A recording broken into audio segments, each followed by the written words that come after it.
Well, the president keeps talking about a recovering economy, but according to a new poll released by Bankrate.com, 3/4 of Americans are living paycheck to paycheck. They don't even have enough savings to cover 6 months of expenses.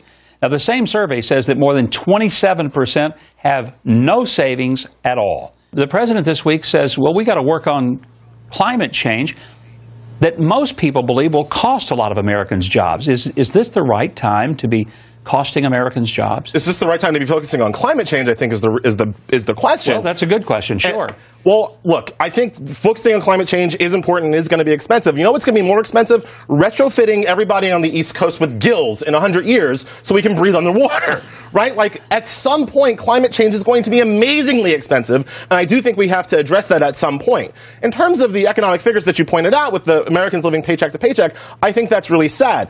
I don't think that's a liberal conservative thing. I think that's an Americans are financially illiterate thing, right? We need to encourage Americans to save more and spend less. That has nothing to do with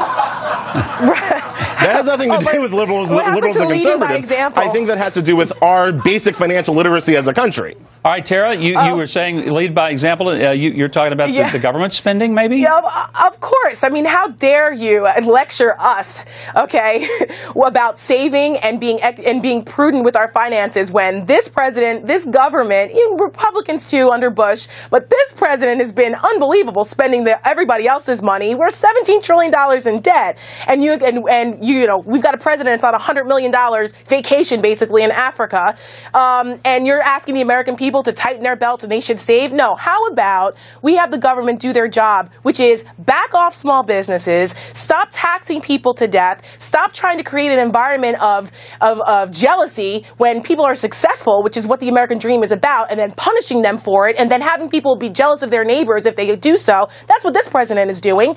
This is not the shining example on a hill that President Reagan brought to us. This is not optimism, okay? This is constantly...